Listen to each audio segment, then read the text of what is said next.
Can you say what you just said just before I started recording? Just that one sentence. It's a creepy episode. Yeah, Wingman Wayne. What's crazy about your podcast, which, as I've mentioned, I listen to religiously, is that it feels like a billion years ago. Yes. The episode we're going to talk about later, I don't think I've seen it since it aired or dropped. Remember when we used to say that? I always felt like I had an album. I was like, well, we're dropping. We're dropping the new season. My single is dropping. But like Wingman Wayne, I don't think I can watch. I don't think I can watch that one. I was like, just hearing you guys talk about it, I was like, oh God. It was a hard watch. And we were trying to be like, it's pretty funny and like try to like find, it's like obviously what we're here for is to hype it up, obviously. But I was like, oh, I hate this episode. I love Fart Book and I hate Wingman Wayne, which is shocking to me. But I guess sex grosses me out more. We were really finding the amount of episodes that we wrote for that first season and didn't use at all. There was at least 3, I think. And like, we were really trying to find our footing, We were trying to like figure out what the fuck this show was. Because, it started from like these skits, like these 3 YouTube skits, but there was no show. There was no like, it was just like the thing that becomes the show's hallmark, which is this rapid fire dialogue and these wonderful insults and all this stuff. But beyond that, there was no world. And so it was like creating this world and then finding the right footing, I think especially for the Hicks, of like, what is this relationship? Like, what are we watching? And what's fun about the Three Wise Men is that you can see the sweetness, like which is so on display in Super Soft. Mm-hmm. And even kind of in Fart Book, which I agree, I also think it's the best episode of that year. Like, I think it's the most ambitious. So. It's totally. So weird. It's so weird. I cannot believe you guys were allowed to make it. And it showed us where we could go. Oh, agreed. Well, nobody was paying any attention because the show, everyone was spending 2 nickels on the show. They didn't care what we did. Like, we rejected our own ideas. The network approved stuff that we were like, you should not do this. Like, we had a violently bad idea for a show that we got real far. For an episode, I should say, they got real far. And we were like, we can't do this. This is one of the scrapped episodes that you guys didn't do? I won't even tell you on air what it's about. Yeah, really? No. Because it was bad. Like could have ended the show before it began bad. Whoa, wow. That's interesting. And Jared and I just looked at each other at one point. We were like, what are we doing? It's just Shorzy getting food poisoning, just diarrhea for 30 minutes. Railed. Is that the whole? And being really into anal. That one episode. So much worse than that. That is basically an episode of the show. That's just like later on. But damn. Yeah. Anywho, we're gonna definitely take that and put that in because that was some real cool insider talk from the director. But let's that's a box. Oh wow. We just what name are your cool 4 favorites? things now. Only Dutch films. Sale? Go. Oh my god. It is. Okay, well, to start off, Dutch films. You would know how to answer. That's what's fucked. I know. I'm actually kind of curious what your letterboxd are, just because I know you've thought about it. I haven't. And I'm every time I see that stuff, I just skip it. I'm like, I don't want to know this about people. I could tell you, like, what are we doing? Why are we talking about that? I mean, we can talk about whatever we want because it's our podcast. We do whatever we want. Yo, you're trying to direct the podcast too? Jesus. Yeah, I did. I just did. Unbelievable. I was like, no, I don't like this. Start over. This guy. This is what it was like, by the way, on set. This is exactly it. This is. You can tell. Thank God, because he's the director. Yeah, he did tell us exactly. Someone has to fucking do it, Evan. Imagine the anarchy. Forgetting that's your job. Pure anarchy. It's literally my job. That was his whole entire job. My whole entire job. And occasionally just slick my hair down and look like a pervert. Ugh, which you did so well. Okay, let's get into this properly. Let's get into it. Welcome to Spare Parts. This is a very special episode. We're so excited. We're doing the Christmas special, which we're doing a big jump ahead a few seasons. But we figured this is the first year without a Letterkenny season dropping on Christmas. And we wanted to kind of give you guys a little something so that you don't absolutely fall into a pit of despair, which we assume would happen otherwise. I mean, we can guarantee that. So we're really excited to do this one, and we have a very special guest. I want to do a little intro because not only did this person direct every single episode of Letterkenny, he's one of the head writers. He is one of my very dearest friends, whether he likes it or not, and possibly a soulmate. Again, whether he likes it or not, it's Jacob Not my Tierney. choice. I don't make the rules. No, he's just got to go along with it. Thank you so much for being here, Jacob. We It's love you. Such a pleasure. I love you too. And Evan, it's really nice to finally meet you. Yeah, it's nice to meet you too. Yeah. This must be exciting for you, Evan. Yeah, Just finally Tyler always talking kept to you. a veil between us, so that Tyler made this weird rule. I mean, it didn't seem weird at the time, but like, just Evan doesn't want to be spoken to. No eye contact with Evan. I'm the diva. He made you out to be like a Jennifer interesting. Lopez type. Interesting. I didn't know that we were going to go. Evan's going to change his costume again. It's like, okay, he said one thing, and now he has to have a fucking quick change. And the quick change is just a new bandana. The same It's one, just a just new- a slightly it's a new different position. I'm getting flashbacks. It's happening. I'm delighted to be here. I'm a big fan of this podcast. I think it's really fun, and I've been listening since it started, and I think it's great. That This is so surprises good. me. And I do think it's like, and I don't think I just like it because it's obviously a haunting trip down memory lane for me in so many ways. But also, you guys it's like I feel like I'm hanging out with you, which is so nice. And I love your love advice. I love the romance. Oh, I can't wait to hear your advice. This is exciting. No, this is very cool. And obviously, like, we've all been friends for a really long time. We've all worked together for a very long time. And it's been so strange going back and seeing season 1 and watching how much Glenn is in it to start, which is so nice. And I know that, like, obviously because you were directing the show, you had to kind of limit certain things just because you had to do your job. But seeing Glenn and like how far you took him in the season to begin with, and also just like how you knew exactly who he was, and all of these things were solidified so early on.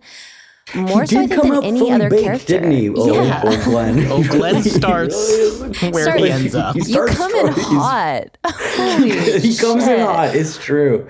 Yeah, it's just like, truthfully, Glenn was just a voice I did to make Jared laugh when we were writing the show.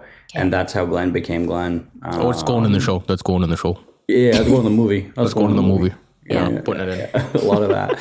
But yeah, no, it really does. I mean, as I said before we started work, technically when we did start recording, it's amazing how long ago it feels. I mean, it is a long time ago, but like, wow. Another life. Yeah. And I'm glad that you said that about the Christmas, because in my head, I didn't look this up. I was like, when was that? Like, when did we even make? Because I believe St. Perfect's Day was our first special. Mm-hmm. Yes. But Christmas, all I remember about it was that I had to make it in one day. Yeah. And that was like an actual play. I remember when we did the we had no episode, choice. I was like, you three over here, friggin' stand. It was really like, and watching it again was almost horrifying in some ways. But because it's a horror movie. It's actually like a horror episode. Not in to some ways. jump ahead, but but hockey in this episode, like the full-on serial killer vibes from hockey, which is like it's funny, but it's also women like they're serial killers. No, There's just. Well, also, I'm sorry, but Santa Claus Wayne has dead bodies under the home. Like, it's so eerie in this way that I was not. Well, okay. I think you guys might be. We got to get into it, but I'm not gonna. I think you guys might be also taking some of your feelings from the one time the three of us did watch it together at your place, Jacob. This is what I'm. Okay, I was gonna say. Do you remember as this? Scary as it actually is. Okay, well, we had a couple bottles of wine between the three of us, and we whatever smoked else. the pot. The wacky tobacco. And then we wacky watched tobacco, the episode. And I remember being like, the three of us were sitting there going, yes. Yes. Jesus. And we were like all bug-eyed, staring at the screen. And you were like, what did we make? You were so upset. No, we were losing. Because I was like, oh, this is the weirdest show on the planet. And you were like, It is a weird show. Holy But what I will shit. say about it was that I found that it weirded me out initially, but also I haven't watched Letterkenny in so long. It's a weird episode to start with. It's a weird episode to start with. But as it went along, I was like, well, this is funny. Yeah. Oh my God. So many funny moments. Yeah, there's some funny moments. There's some funny Coach? stuff. Oh, Mark on the floor? I kept with his legs? I was dying. No, the song, which turned into a whole thing later. So this is, because I partly through, normal stuff and partly through trauma, I don't remember anything. So when did we record Christmas Lover? Was it a year later? It was much later, Yes, it was much later. Because he's already humming it. The tune is there. It's there. happening. She's alive, Christmas Lover. Christmas Lover's alive. Yeah, it's a really, okay, just to bring it back a little bit. This episode was Let's have a released coherent conversation. Michelle's the director of this podcast. I got to keep everyone in check. Yeah. But yeah, this I think came out in 2018, so we're like a few years into the show already. Wow. Okay. Yeah, absolutely. But to take it back a little bit, just because I think people are going to want to know, and selfishly, I want to hear it again because I love to hear you talk. How did you get involved in Letterkenny to begin with? Like, did you know each other before? Because some people knew Jared, before. But Yeah. No, I didn't. So it was just, I wish there was a better story, but it was a blind date. It was like the corporate, like I was on a list of approved people by Bell. There was no Crave at the time. How'd you get on a list of approved people though? Because I made some successful films, Evan. Okay. God, It was largely because of The Trotsky, which is a movie that I made that people liked. And then I did, because I English good, I did a bunch of pilots for CBC that did not air. So I was like beginning to be in the mix of this world, because TV is actually really hard to break into. And I was just on a list of approved people from Bell, and Jared, as it turned out, was a fan of the Trotsky. And so we met and we just hit it off, and that was it. Like, it's not like there's no, but we did not know each other. I was aware of him. He was already doing 19.2 in Montreal. Yeah, he was a Montreal boy. You're a Montreal boy. Well, kind of, in the sense that he was there working. He was falling in love with Montreal, though. Sure, but I didn't know that. Yeah. And then we met at Sala Rosa, very, very hip place in Montreal, no big deal, but like very Arcade Fire, very Wolf Parade. Wow. And we had a beer. We just made each other laugh a ton. And I did not think that was going to happen. Like, I watched this YouTube stuff and I was like, I think this is funny. I don't think I'm ever going to get this job. Like, I don't think that I don't see how I... Oh, so was he interviewing you, kind of? Is that the vibe? Well, we were kind of interviewing each other in the sense, like, do we want to do this? Like, but it's like we both have to want to do it is the thing, right? Like, obviously, Jared was the one who was out picking people that he wanted to meet in case he wanted to collaborate with them. And then ultimately, it wasn't a hostage situation. I was allowed to walk away as well. What a great read, though. I mean, like, on someone, is there any other television show you can think of that the director has directed every single episode of with like 80 episodes? Yeah, it's not a thing. It's not a thing. It's not a thing. Why was that a thing? Because we had no money. Everything about this show is because we had no money, right? Okay. So it was like, so we had to block shoot everything. We also, at the time, it got a bit more normal, but we did 6.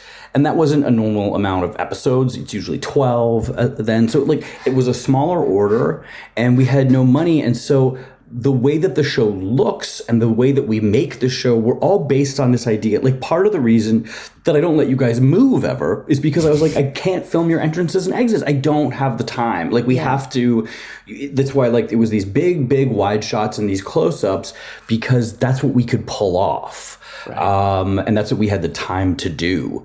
And then I just kind of create, and also because, like, I always had this thing where, like, Jared doesn't move. So I was like, so the camera doesn't move. Like, and if Jared, because, like, if Jared moves, he's like, and then he starts to walk, right? Like, it's these very direct. That was perfect. Kind of motions. For those of you listening at home, that was a perfect Jared Keystone. It was a perfect read. It was perfect. It was without a flaw. God. And so, most of the stuff was built out of necessity. And so I just directed them all because we block shot it like a movie. And that ended up working well until... Fast forward, do you remember the 2 seasons we did in a row after COVID? That we did like 14 episodes at the same time? Yes. That was when I was like, this doesn't work anymore. Because I would show up to work and be like, what episode is this from? Like, what's even happening? Because we were doing 14 at And then once. you'd have like a 6-page monologue as Glenn. Oh, let's not talk about that. and then I would literally, sometimes I'd be like, what is this from? Who wrote this? And Jared would be like, you wrote that. You wrote this. Cool. But I wrote it 2 years ago, before the pandemic. And I was like, Yeah. Anyway. Wait, can I ask, when we I'm me forgetting this as well, those 2 seasons, did we block shoot the 2 seasons mixed together, or did we do we one? did all 14 at once. Crazy. Yes, That's crazy. Insane. That's an insane choice. It was an insane choice, and that's partly my fault because I didn't raise a big enough. I think I could have gotten my way with 7 and 7, but I was just like, yeah, sure, let's do it. And then let's just make it work. But then I remember the farm. We were at the farm for so long, and I was just like, I don't even know what's happening. And also, we, for a variety of reasons, we had to switch the order of a lot of things around, and it was just complete chaos. But like in retrospect, it was never not going to be chaos doing 14 episodes of TV at once. And like, it's not like the plot matters on Letterkenny, right? Like, but at the same time, what did reveal? Super narrative driven. But like, it's still fun to know what the B story is. Like, which episode? Do you know what I remember it so clearly, Michelle? We were doing a scene with you and your Doc Martens, and you made a thing about them, and I was like, what's happening? Why is this? Why are we talking about this? Like, what is even going on? Because it wasn't the first one; it was like the third one. But we were doing it for the first time, and I just blanked, and I was like, "You're like, why is she wearing those shoes, and why are we talking about it? Like, what's even happening here?"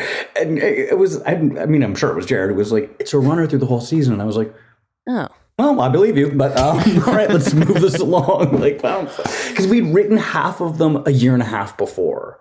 Right. And then half of them we wrote 20 seconds before we filmed them. So it was just like, it was just, anyway, my brain was everywhere. And it was also back from COVID. I had COVID brain. Oh, yeah. That was a nutty 2 months. That was like an overwhelming. Everybody's amped. And fragile, too. Like trying to kind of like assimilate back into a workflow that Letterkenny's, as quickly as we shoot it, as fun as it is, as like, stagnant the shots are and manageable, made it. A weird word, but fine, cool. Well, still, picturesque. A lot of absolutely stunning. But you know what I'm saying? Like, I'm kidding. You made a lot of things a lot easier given what you were given, but it was a really hard show as far as workload.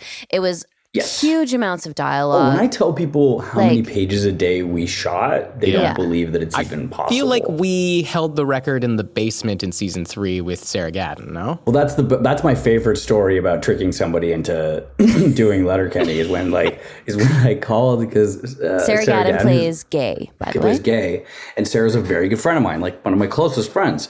And so you're right, season 3, and I called her and I was like, okay, would you arc on Letterkenny, and she for the whole season, and she was like, "Oh yeah, sure, absolutely." And then she called me like a week and a half later. She was like, "I'm working 2.5 days. What do you? I thought you said I was arcing on Letterkenny." And I was like, "Oh yeah." Did you look at the page count per day? And she was like, "It was something like 48 pages over 2.5 days." Yeah. And she was like, "Well, how do the people?" And I was like, yeah. Anyway, you'll meet Tyler and Evan. You'll rehearse a lot. The truth is, you're going to be sitting on a couch for 2.5 days, and you will never stop talking. Mm-hmm. But you're just sitting on a couch.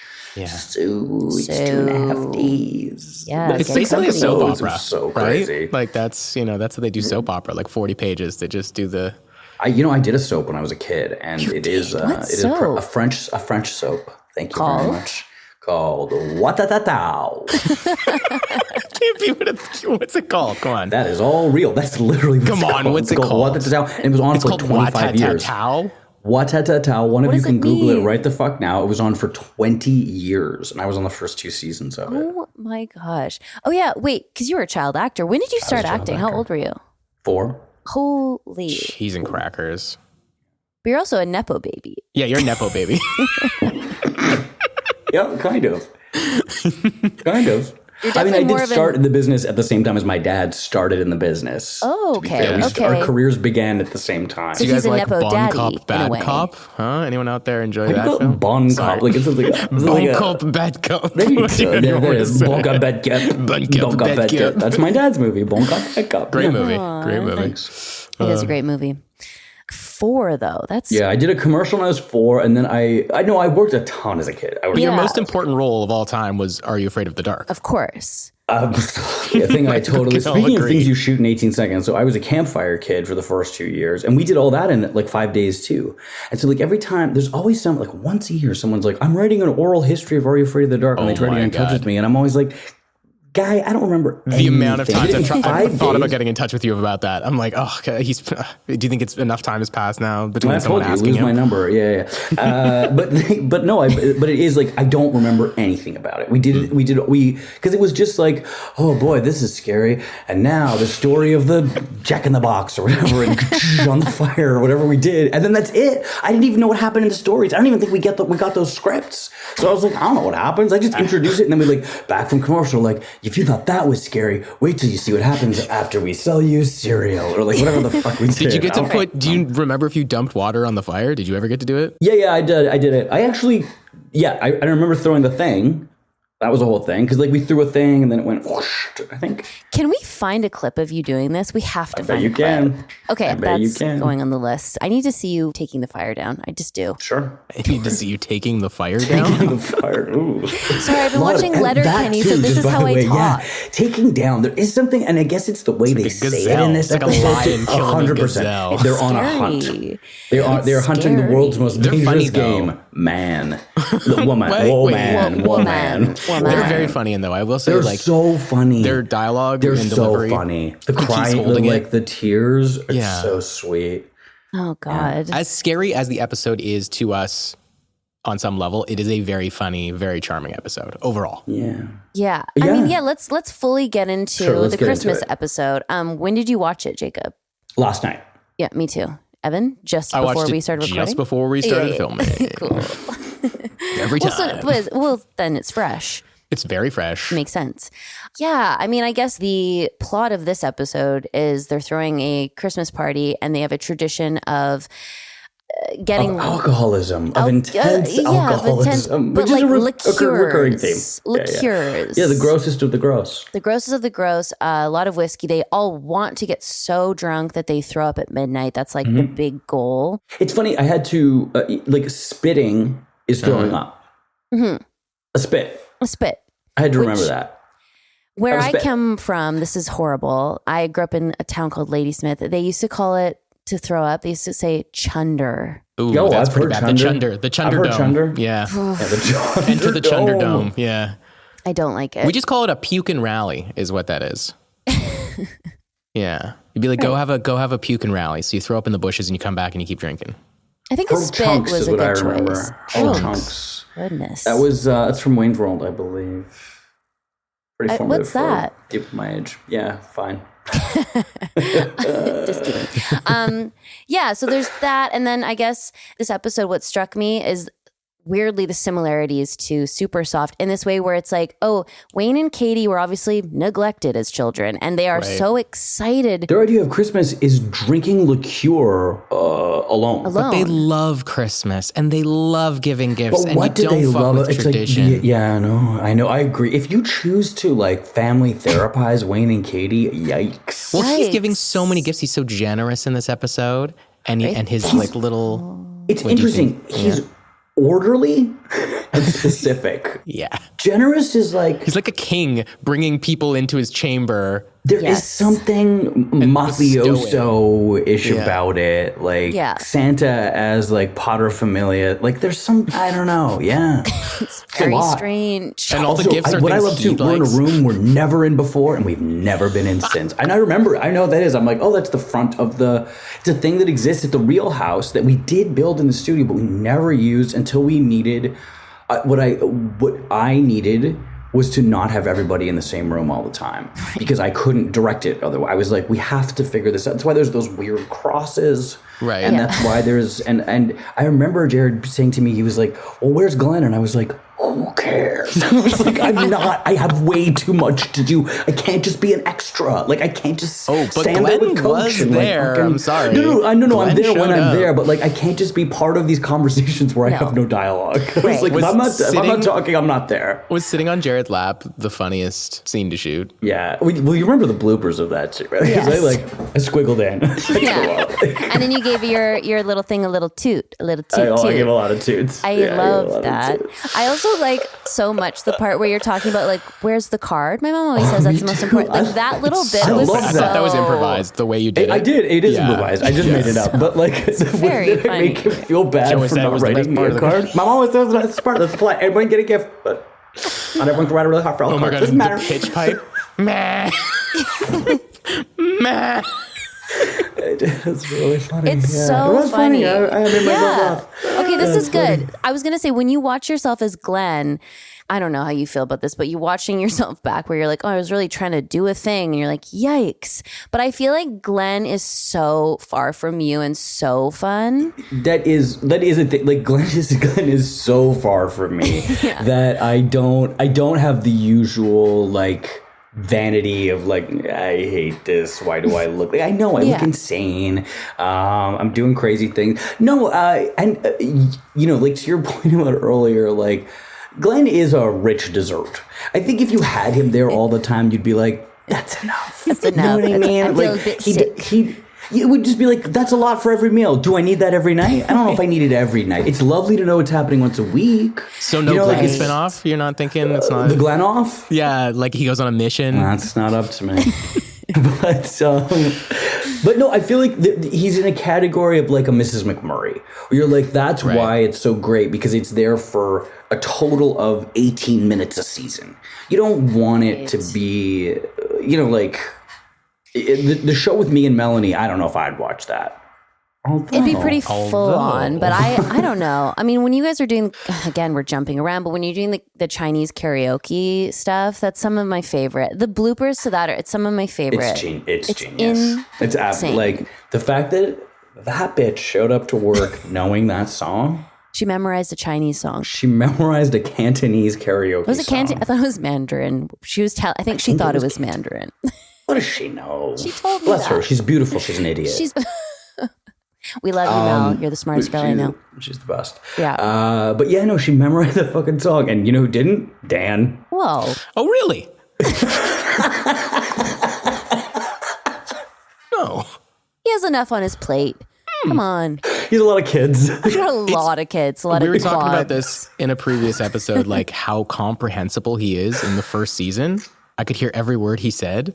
Mm-hmm. And then by season 13, he's like... He stopped learning his lines. He's just on another fucking He just stopped planet. learning his lines completely. He just mumbles. And it works. It does. It's doing its thing. It's doing its thing. Yeah, did you ever change your direction style over the course of the seasons? Like, did you become complacent? With Dan? Because, well, for everyone. It was always like, good luck. Yeah, just like you just sort of, either you guys know how to do this by now or you don't. No, I mean, I think that we developed into ultimately directing in the context of this is like making people feel comfortable, making them feel like they can make weird choices and be silly and do stuff and try stuff and whatever. And that was a little bit different with everybody. Like, you know, that with you guys, it was abusing Tyler. You can see your face, Evan. Yeah. Tyler and I did have a very, very specific antagonistic relationship where he loved to scream at me. He loved to scream at you. Yeah, he loved to scream at me. If somebody came on for a day, like a daily, and they were like working like in makeup just for the one day, and you'd hear like you from behind the monitor, okay, we're gonna go again, and then Tyler going, shut the fuck up, and the daily would turn white and just expect the like worst thing in the world is about to happen. You come running out. Yeah, you come running out, you give him a kiss on the lips. Well, it was very flirty, actually. Yeah, and I'd be like, also you look fat, and then I'd run away. Yeah, and he would be devastated. Because he worked out so hard. No.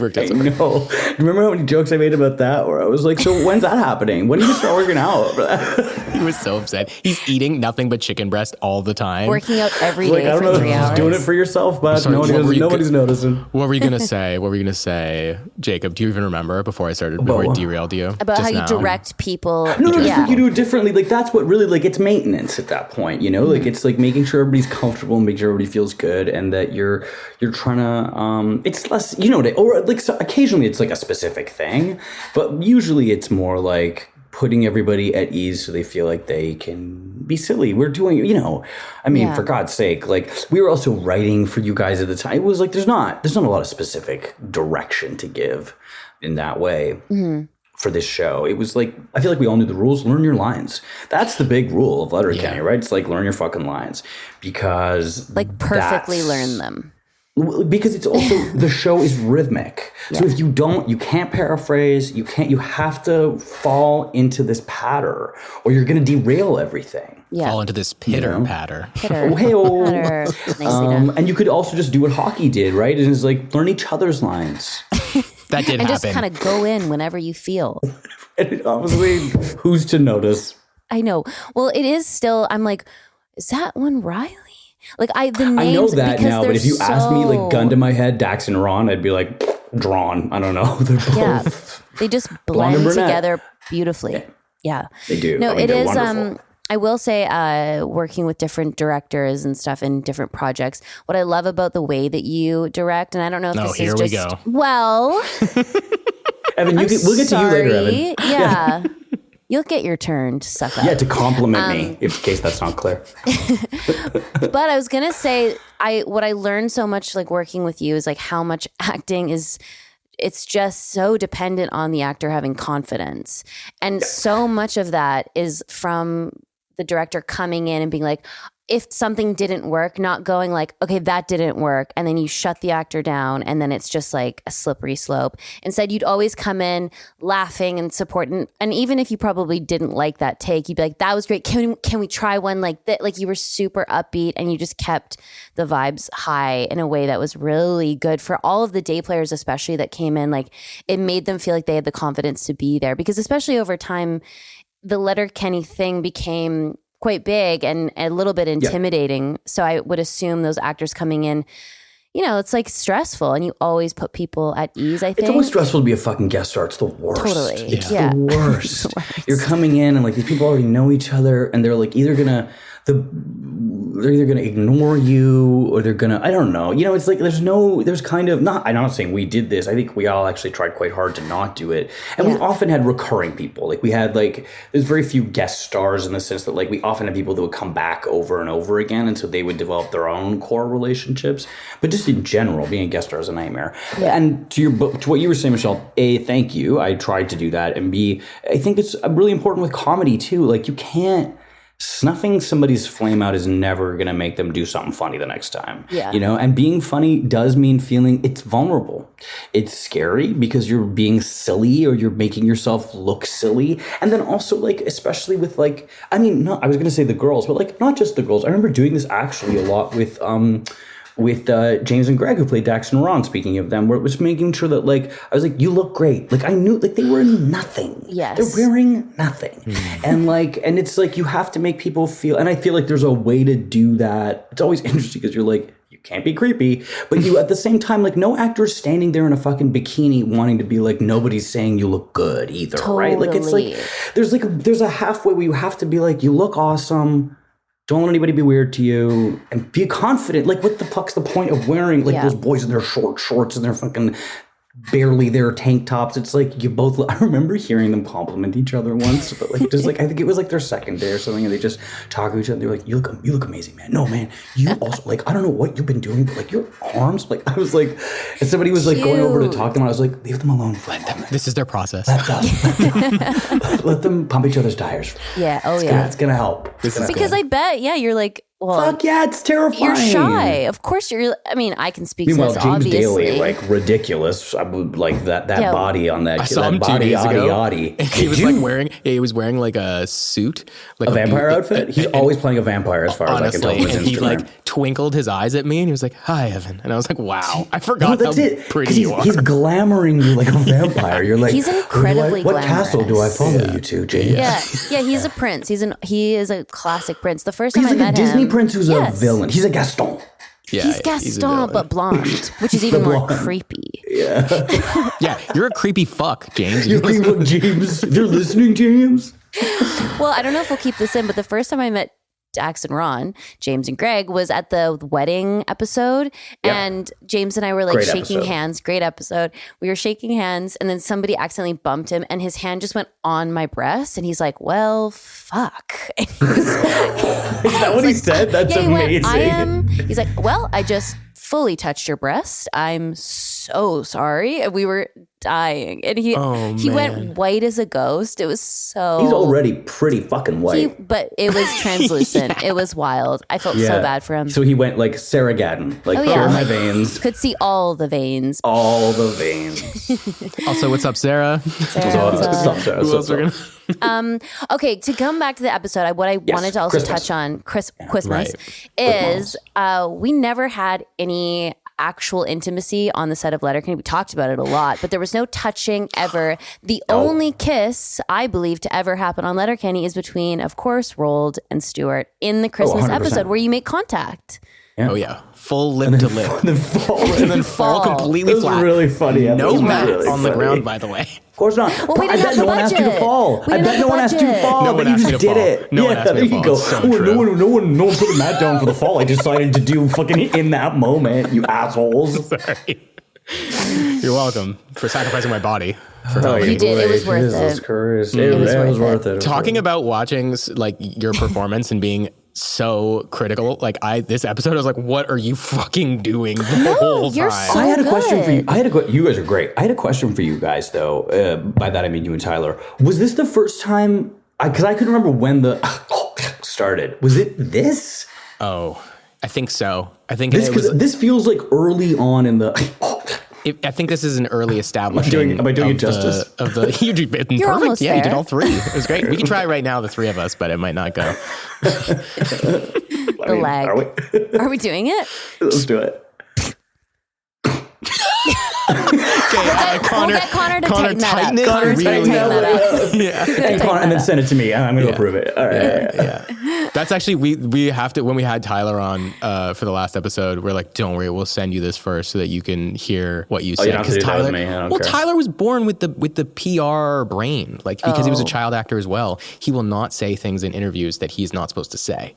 Oh, I know. So we're really pushing. We're really trying to go him. Well, you remember what I used to call him, right? Canadian Psycho. He's got that like, way about Hi, I've got business cards printed up on this kind of like. It's bone. And let's be clear, because I know this is bone, like human bone. I love Tyler. I adore Tyler. He's one of the finest actors. 6 out of 10. And I love him as a person, 6 out of 10. But I do love him. There's no one I enjoy making fun of more. And it's that kind of like Tom Cruise energy he has, where he's like, ha ha ha ha, nice to meet you. You're like, all right.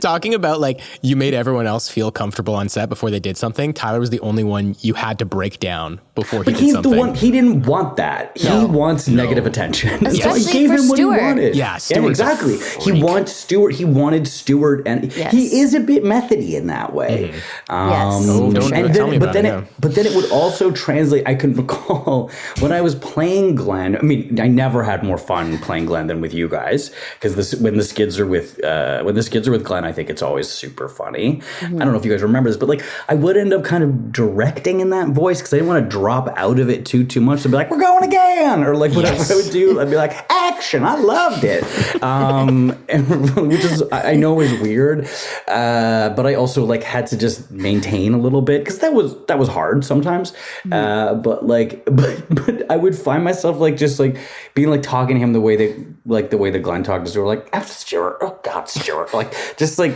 I'm Tyler, oh God, Tyler, but he does love it. He wanted it. I sound horrible. It was fuel for him though. Like he's so funny though on that podcast because we were just like, drop your shoulders, Tyler. You're with friends. We're not gonna like try to get you canceled. This isn't a deposition, Tyler. Yeah, like you're fine. You're also not a piece of shit, so like you're safe. Well, we had to edit some things out. We did have to edit some things out. Yeah. Oh, I bet. What part of the South is Glenn from? You were doing the accent just now. Deep South. Yeah. I was like, real deep. So he's probably from when I was 14. I did a movie in Georgia, and for like a long time, and I had to learn an accent, and so that's the one that I drift into naturally, which is technically Savannah, but I was trashing it up. Savannah, like molasses coming off your tongue. Savannah's actually real soft. But like it's adding like W's to your O's. It's a lot of that O. Like that so sound. you can do a legit, authentic one. Yeah, I've done it professionally a lot of times. And then I did a movie in Southern Illinois when I was like 19 for like another couple months, and I did a trashier. He's kind of more in that world. And Southern Illinois is great spot in the world. Trash. So it's not what it's like, it ain't Chicago. It's like, you're at the edge of like, we vacationed in the Ozarks. Ooh, fun. Oh, I would like to do that. No, you wouldn't. Yes, I would. Because I watched the show and I really like Jason Bateman so much. I don't think he's going to be there. Okay. I don't. There might be another man who's dyed his hair like whatever that color is that he decided to do. Maybe take like a Sandy brown. shoe polish black or whatever. And he's like, I'm still 40. And you're like, you're not, sir, but you're a great accountant. I'm sure you and your lovely wife, Laura Linney, will be happy forever. Ugh, Laura Linney. What could go wrong here? What could go wrong? We have barely talked about this episode. I know. I was going to say, I was like, wait, circling back. Yeah, we could talk about a few more episode things. Yeah, I was going to say the coach in this and the song Christmas Lover. Are we, so this is where it started. I know we talked about it a little bit, but like, why did it turn into a full music video that was never released? Because we released it on tour, but there's a whole music video to Christmas Lover. I think it was too disgusting to release. Okay. Like, I think that there was a bit of quality control there. We were like, I don't know. Like it's not for mass consumption. It's for the tour consumption. Yeah, I think it's like a treat for, honestly, I don't really remember. Like, I know that we recorded that video. That was a Teddy Kim a joint. That was a Teddy Kim joint. He gets shouted out in this episode. He does get a shout out. I forgot about that. Teddy gets a shout out. Teddy Kim is the guy that shot the original YouTube clips. And he directed a bunch of the kind of like weirder, like in Election, the Burger King, what was the commercial? Like whatever that weird like election Carl's commercial Jr. was. Carl's Jr. Right. He would come in and direct like things like that. He directed Sundarts. He's directed things across throughout the entire run of the show, but he did Christmas Lover. So I'm not really sure what the scoop was. I mean, Mark would probably know. Yeah, no, this episode is bizarre. It's super bizarre. I love Mark was a huge standout for me. Hockey was a huge standout for me. And Dio's scene was super fun. Dio's scene was almost the closest to where Letterkenny was kind of going politically in a way. You know what I mean? Like in a way of like that kind of like what we love to traffic in, which is that like Wayne is surprisingly on the right side of stuff like that, where he's like, he's saying that because he knows you don't like people fucking with you while you're cooking and you're good at cooking, and like he would do that for a guy too. Like it's like the first scene threw me. The scene around the dinner, the scene around the dinner table threw me for a loop. I was like, why did I shoot it like that? Why does it look like that? What's happening? And also, I feel like it just drops in. Like it's like there's no. Completely. And then like the weird To Be Fair, which I know we would do. Oh my God. But we sing it and it's so deeply off. Well, because you're trying to sing it like it's a Christmas carol. But you're all different.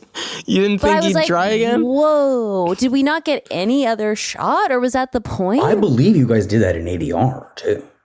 What the hell happened there? Like, I guess they were like, this is funny. It's so weird. What even was it to the tune of? Was it like To Be Fair? But it was like It was something, we had to find something in the public domain. It was like so to be fair, it had to be it was a little drummer boy. Oh man. Yeah.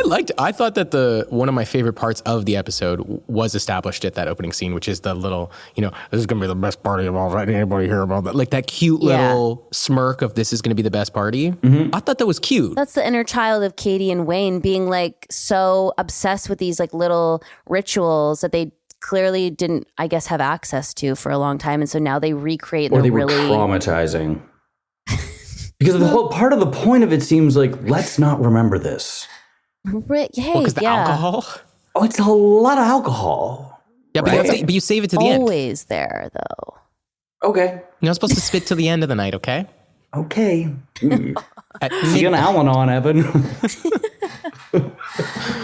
Why are you being such an enabler, Evan? Well, I will say the three of us are, I think currently all of us are drinking as little, like less than ever, right? Yeah, I don't know, man. I'm not drinking at all. Although I did. My skin feels great. The night before last, I hosted a holiday party. Halloween episode. That one's funny. Isn't it? I know, it is so funny. That one's wild. It's the only one that establishes canon ghosts. You get possessed. Yeah. Every once in a while, that clip of the three of us, Evan goes like, it doesn't go viral, but whatever. Like it's like it ends up on a reel or something. You see it a couple million times. Does it make me laugh? Holy shit, does it make me laugh? That thing that he's wearing on his head, this like probably offensive head wrap of some kind that we don't even know. One of my favorite Tina Fey lines of all time, when she goes, it's like referring to something, it's too confusing to be offensive. And I think that we love to traffic into that. So we're line. like, I asked you several times before we shoot something. I'm like, I remember remember one in particular I was so worried about, and I pulled you aside and I was like, Jacob, is this offensive? Like, this is it. And you were like, no. I remember. I know what you're talking about. I was so upset about it. I know what you're talking about. Yeah, you know what I'm talking about. Yeah. And then there was the other time. Was I wrong? No, well, I talked you off the ledge too. Because you were like really rattled about the accent, right? Yeah. Well, okay. So what it ended up, I mean, I'll just say what it was because it's kind of funny. It's the murder mystery episode when we're establishing all those tropes from movies, and you made me do the here from like a little I didn't love that boy from a different country, and I was like, okay, I'm Lebanese. I'm gonna be what's his name from The Mummy who's trying to bring. Brendan Fraser, here. Like, that was my mind. Remember what we decided on? It's like not accent, it's baby talk. And that's what you leaned into. You didn't do an accent. You did like a little kid I think voice. You pulled that off. Okay. I agree with you that like on paper it was... I was like, this is so... like, because I don't want to... like, this... I don't want anyone to feel like I'm making this choice to like insult someone. Yeah, it was because the worst case scenario was Temple of Doom. Totally. That you're doing Temple of Doom. Oh, yeah. Right. Which is a gross movie. The only other time I remember doing this is you also were very, very generous of being like, oh, if you really don't want to say that, say something else. I remember one time I was supposed to go, I actually identify as a woman. And then I was like, this doesn't make any sense. And you were like, yeah, you haven't done any work for that. Why would you say that? Say whatever you want. And then I was like, I actually identify as a wood nymph. And you were like, perfect. But you did a bunch of other things too. I did a bunch of them. You did Hufflepuff. You did like a bunch of fun things. Yeah. There was a bunch of funny things. But that was a good establishing. Like, oh, the script isn't gold. Like, it's not set in stone. Like, we can always manipulate something if we're not comfortable, or if there was something that we didn't. The rhythm is more important than the content in that way. Yeah, 100%. It's like there needs to be a joke here. It doesn't need to be that. Mm-hmm. And I think what was so cool about Letterkenny is like you guys did really push it and find the sweet spot of like where things can get pulled off. And if somebody obviously felt uncomfortable or was like had a question, it was really on the table to rework it. Yep. Thank God. Because in a show like this, it's like, again, you do have to be flexible and things change so quickly too. Yeah. And also like this show sings when it's sweet and when it's personal. Yes. It doesn't need to do the like, Professor Trisha's funny because Trevor makes it funny. You know what I mean? It's like, it's not because of the politics of it, like this show's funny because it cares about its other characters and it gives them all humanity. Like that's the ultimate thing. And like people have always said to me, like, I was like, never mind people. What I've always said is the only rule in Letterkenny is we don't like bullies. It's like those are our skids. We can make fun of them, but we don't bully them. We don't pick on weak people, which is kind of the Alexander thread throughout of like, that's our weirdo. He shits in the turlet or whatever the fuck it is, but he's still in our town. We don't run him out of town. I can't believe you did that. And just kept moving as if we... No. We toured with him. Yeah, he's so funny. His stand-up killed me on the tour. I loved it. I loved his stand-up. And he was always so nervous and so sweet. I know. Did Jeff meet Brad Pitt? No, he didn't. He didn't come. No, he was too scared to come. No, I was going to say, I was like, I don't remember him being there. No, he didn't. I would have absolutely. Do you remember the hilarious thing that I told you guys that Brad Pitt said to me? No. Like as you guys were walking in, because like I went back to get him to like bring him back there, and then he turned to me at one point while you guys were all like getting in, and everybody was being weird because like of course fucking Brad Pitt's in there. I pretended not to know him. He's like the most famous person alive. It's he didn't say hi. Insane that initially. He was there. I was like, I'm not going to say hi. He turned to me and he went like this. He was like, it's just so weird for me because I watch you guys on TV all the time. I looked at him and I went, and I did this. I was like, it's a bit weird for us too. Are you kidding me? Dude, when he was leaving, I remember I specifically was like, I don't want his flight suit. Yeah, like I didn't jumper he was wearing. Well, he wore it because Daryl wears a onesie. Yeah, that's why he wore it. Yes, that's what he told me. Yeah, he told me that too. I was like, that is so cute. Yeah, he cosplayed. Yeah. Yes, I was avoiding him because I was like, he's being harassed. Like, I don't want to be part of this. And as he was leaving, he like stops, turns back, and goes, "Hey, I just wanted to say I'm a big fan." And I was like, Evan. And he went, Brad. I was like, and then you melted into the floor. No. I will say, I've never seen anyone as good at that as him, who's that famous. I mean, like, hey, I'm Brad. Like, he actually does it very well because we met a few other, won't name this person. We met a few other famous people that weekend. And one of them was really bad at it, like as bad as anything I've ever seen in my life. It was wild. Remember that person introducing himself to all of us twice? Yeah. Yes, of course. But can I just give the people some context? What we're talking about is when we went on tour, we were in LA, we did 2 shows in LA. Yes. And Edward Norton and Brad Pitt happened to be fans of the show, and they wanted to come to the show and then meet us afterwards. And we were all like, okay. And then Edward Norton hosted us at his house. We went to his home, and they hosted us for like a beautiful lunch in Malibu. Beautiful home. I took all my clothes off and ran into the ocean in my underwear. His lovely wife, Shauna, who I'm obsessed because I was with. like, I'm in the ocean. This is we're on tour. I'm at the ocean. So there were dolphins jumping. It was so like, fun. It was bizarre. And that was crazy. Yeah, and they were lovely. Lovely. And so like, I don't know, just really generous with their time. Brad Pitt sat in the middle of the crowd with a mask on and a hat and was just like totally there. Like didn't go in his own little zone. Like he was just wanted to be there. And he just spent time with us backstage. He was so nice. And didn't he say that we were like the Simpsons characters to him? Because it's like something like that. Like that was the he was like we're not real. Yeah. Like we're not real. It's like we're cartoons. That's fair. We are cartoons. Yeah. This will not play on a podcast, but like the way that we Jared and I were out having a cigarette in the alley behind the show, of course, and this Tesla pulled up and the window rolled down and it was Brad Pitt, and he was like, "Hey."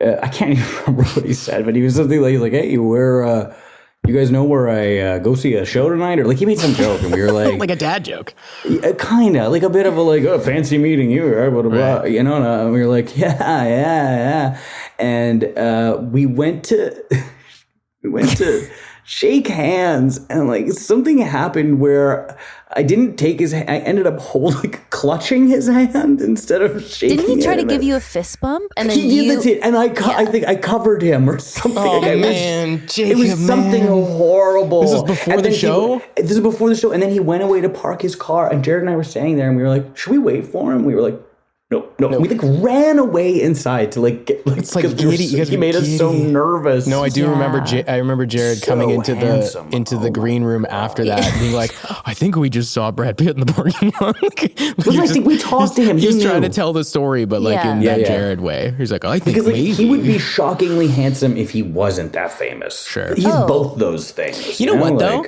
He's very disarming. These are like. Holy. People. There's nothing that has like made me more aware of how just normal famous people are than that day, than those experiences of like meeting these people. I'm like, you're just a guy. Like at the end of the day, I know he's a famous person.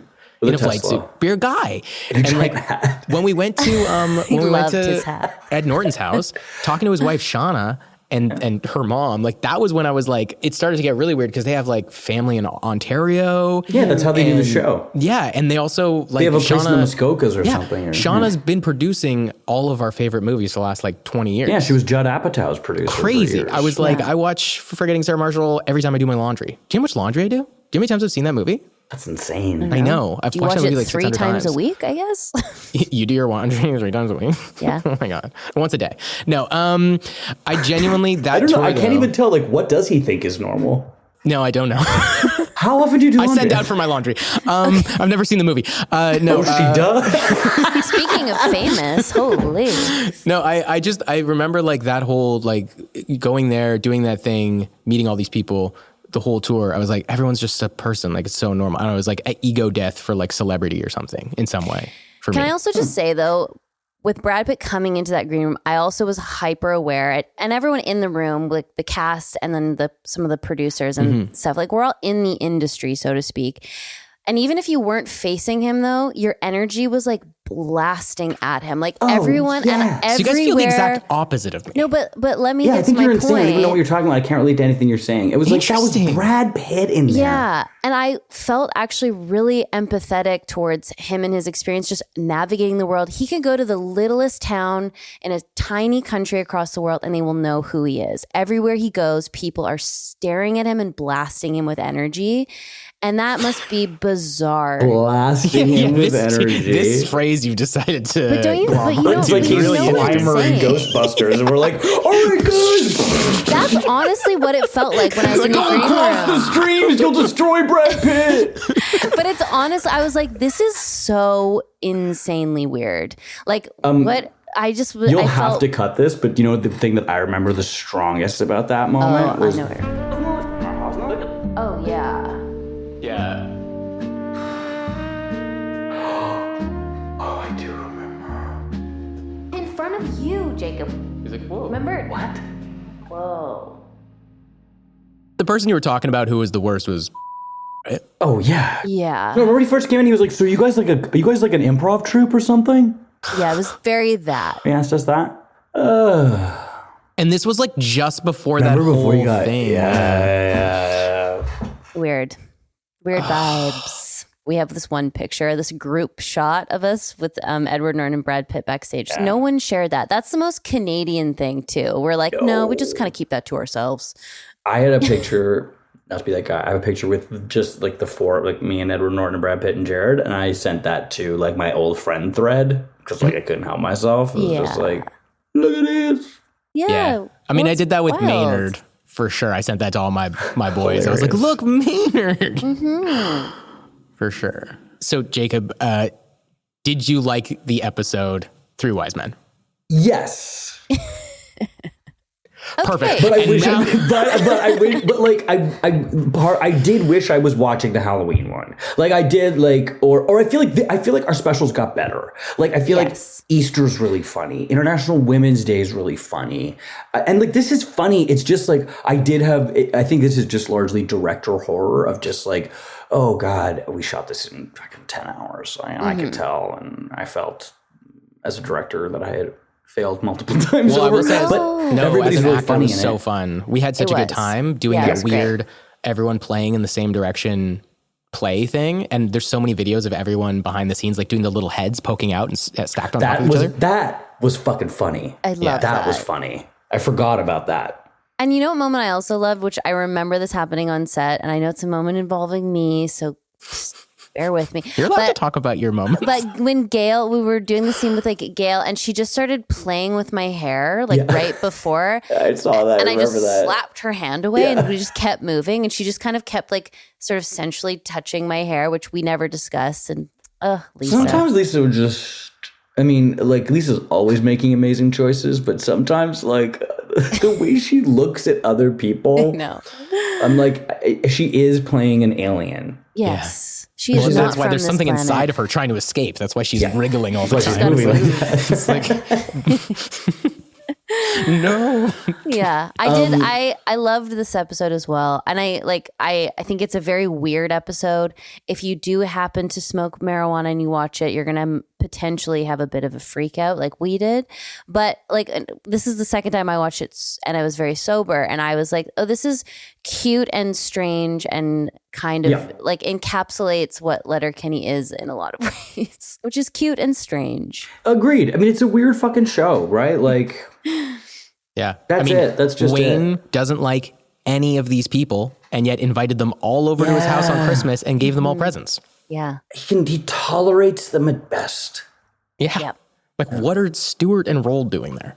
What is hockey doing? He doing hates there? hockey more. He hates them. But he doesn't want anyone alone on Christmas. Because it's Christmas. That's nice. true. That's what it is. It's sweet. Yeah. We are a cartoon. All right. Yeah, 100%. Let's get Jacob Tierney's love advice. Spare hearts. This is my favorite part of the pod. I'm delighted.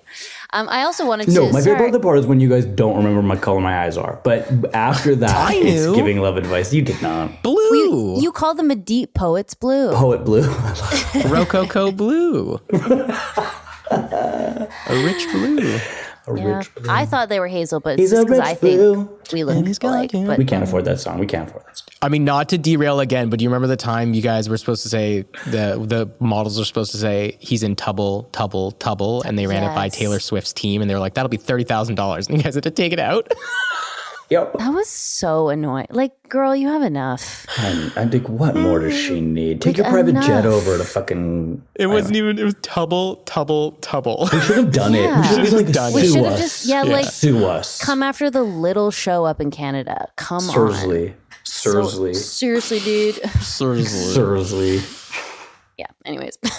Okay, spare hearts. This question came in a couple days ago. Thanks again for everyone writing in.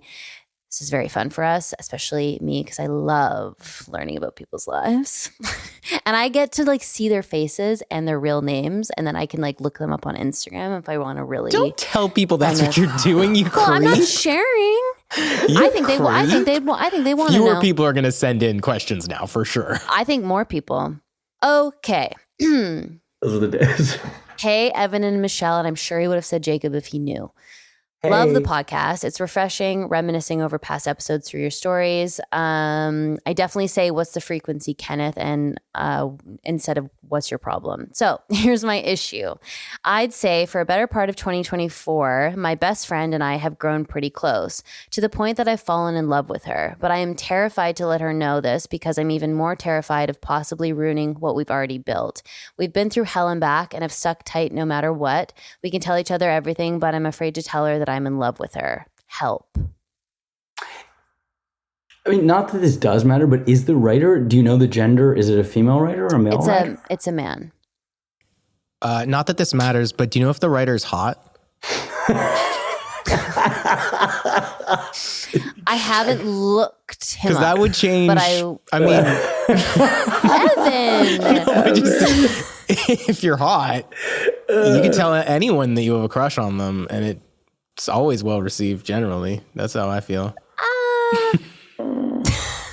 I mean, this is interesting because from personal experience, I know that it can still go sideways, and I am gorgeous. Well, I was going to say the last episode we talked about male and female friendships and how they can totally exist, and it's really great. And there is it is a bit of a delicate dance when you're like, I'm in this friendship as a platonic friend, potentially. You do run the risk of being like, well, wait, what was all of this bullshit? Like, there is a little bit of that risk. Is like, because intimacy is tricky and friendship is very intimate, and it can be like, I do think that you have the potential to have somebody be like, I feel betrayed by this. Yes. Even though that might not be fair, but like there is an element of like, oh, have you, every time I fall asleep in your lap on the couch, or you think, like that kind of. Yeah. Well, yeah, if you're falling asleep in my lap. Yeah. Well, you know what I know, but like. No, I completely agree. It's like, it is a weird. Yeah, Evan. Evan, you've fallen asleep in my lap. I know. And I know you're thinking about it. And also you are. And woken up. Okay. All right. I will say, I personally think that you can be friends with someone, have a crush on them, have a relationship, and then also still go back to being friends. Like, I think it's all possible. I know you say, but I have it. I don't want to say plenty of friends like that, but I definitely have more than one. I have an elephant graveyard of friends that I had a crush on. Yeah, because all my friends, I think all my friends are gorgeous. Maybe that's just me. Maybe that's just like me looking through rose-colored glasses at everyone I know and love. Like, I think you guys are gorgeous. At some point, I probably want to kiss you, and then maybe we kiss, and then it's like, and then I'm like, oh, that was horrible. Like, we should not have done that. Now like, we're bad kissers. What has happened? No, but do you know what I mean? Hey.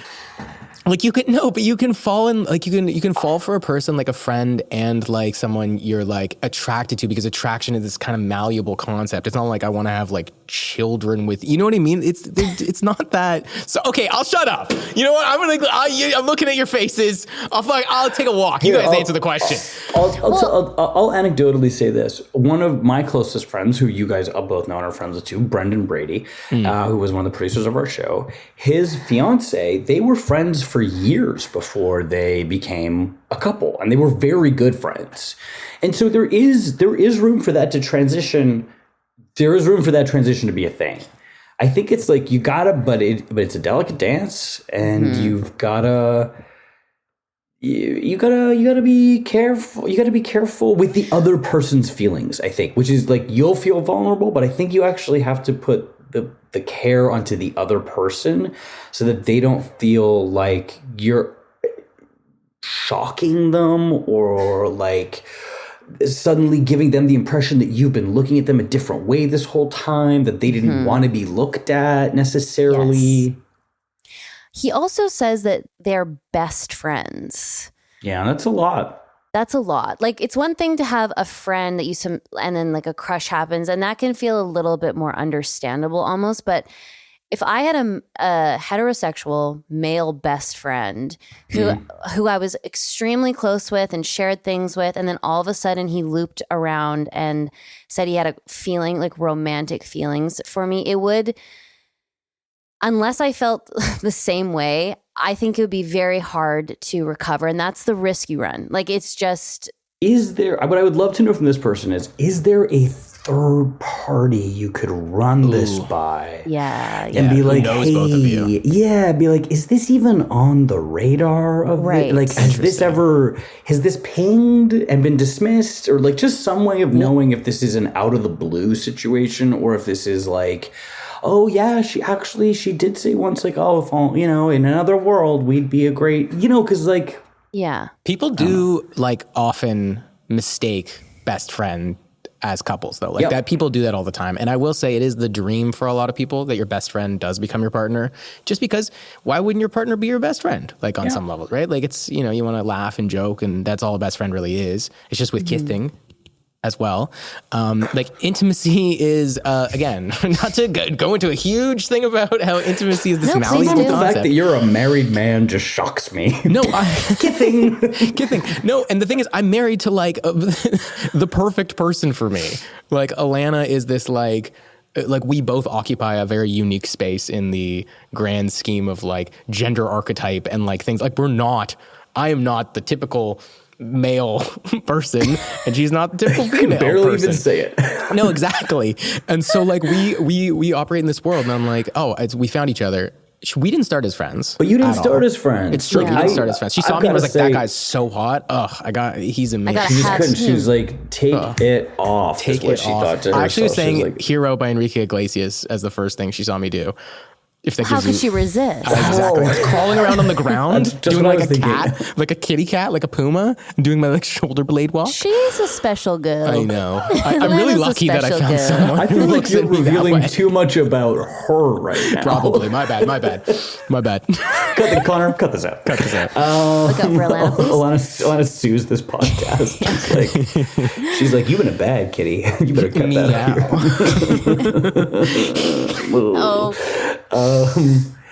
I think that the third party option is your best.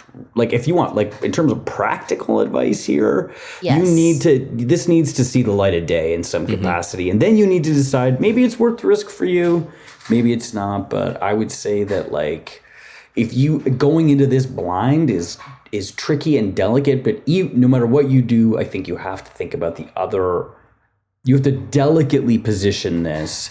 And I would say opening with "I'm in love with you" is a lot.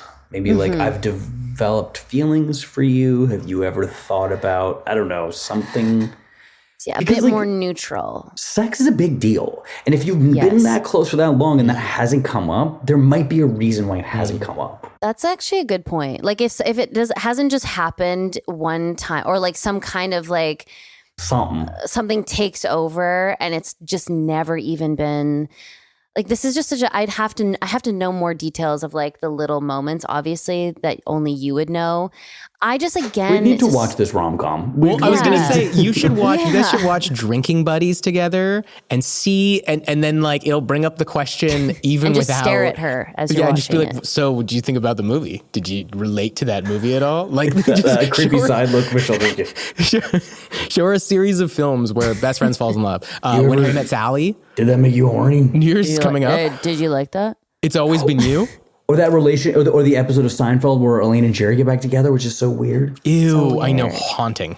Talk about haunting episodes of television. They get over it. Yeah, they do. Remember this, and that's that, a real and couple. The other, and that's a documentary. And that's a real couple.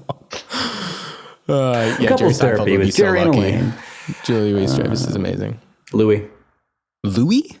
Julia Louis-Dreyfus. Yeah, it's French. It's Louis? It's Louis. Are you just being a French guy though right now? No, it's her. She's French. Is this like ratata again? Isn't she Watata? French royalty? She's like a French billionaire heiress. Yeah. Watata? Watatata? Don't. What's it called? Don't. Watatata. Watatata. Sorry, I missed a ta. I'm sorry. Yes, I do happen to speak French, but I know that it's Louis Dreyfus. Louis Dreyfus? That is her fucking Wait, name. that was good. Moi, je parle un petit peu français. No. Sound. All right. Oui, je sais, tu parles un petit peu de français, mais en fait, elle s'appelle Julia Louis Dreyfus. Julia Louis Dreyfus. She grew up in Victoria. She can't speak French. She can't speak French.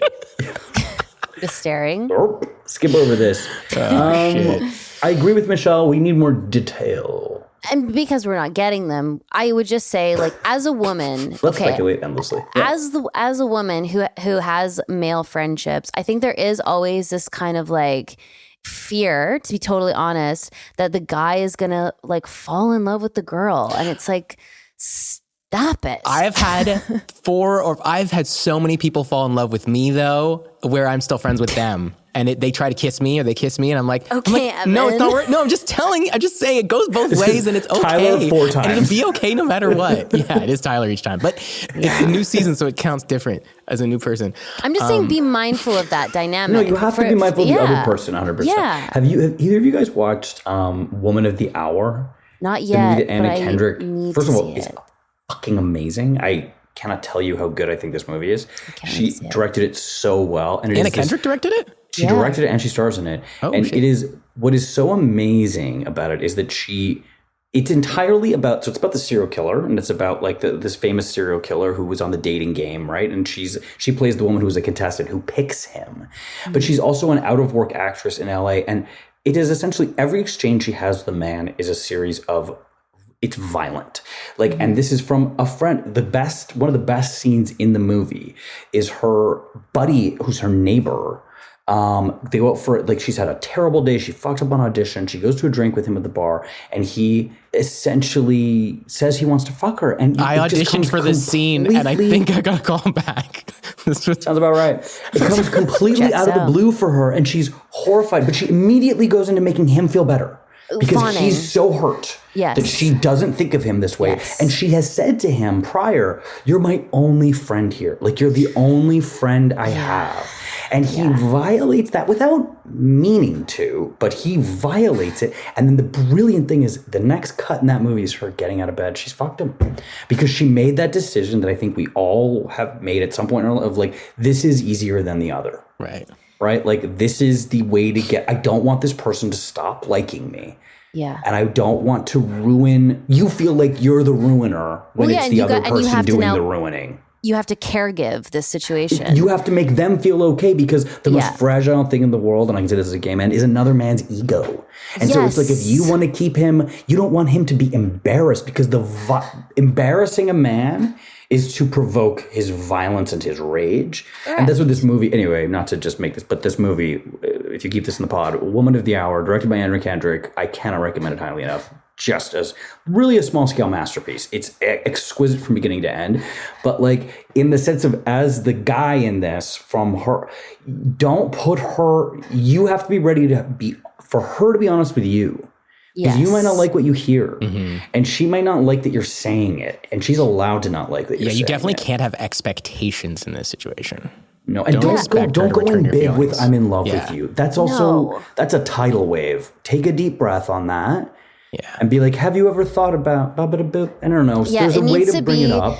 Completely sweetie pie so that she doesn't tap into any part of her that makes her feel like she has to manage. Because women, I'm generalizing. That will ruin your friendship. Yes, that will ruin your friendship. And women do this. There is a response to men, and I can speak to this, where it's like you do fawn because you're afraid that you've hurt a man and then like it perfectly put that you're going to provoke the violent side in men, which is so real. And men don't remember this. And it drives me crazy. Like I've been in this situation, in this exact situation where I was like, I do not want to be put in this position, but now I can see all over your face. And not only do you have an expectation, but you're hurt that I would even question it. And so now I have to go into overdrive in making this okay. And then also making it okay on the other end so that everything's like totally neutral. And it's so much fucking labor. And women get put in this position all the time.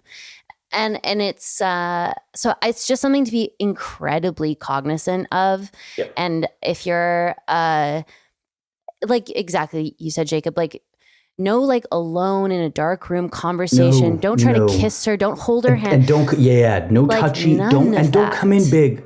A light touch will serve you much better in this. Maybe she feels the same way, which would be lovely and dreamy and delightful. Maybe she's been waiting for you to say this. I doubt it though.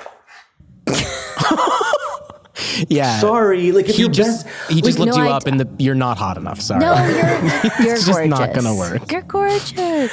I did not look, sir. This is a podcast. I did not look you up. Evan's being mean.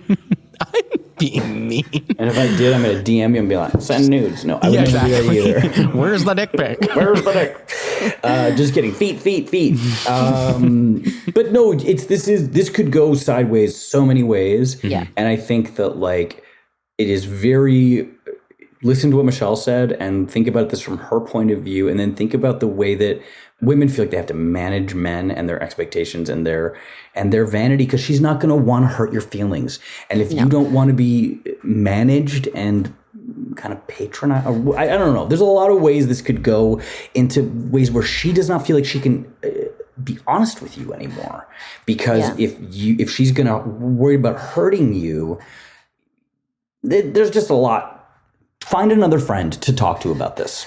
I would say if you have any mutual friend, talk about this.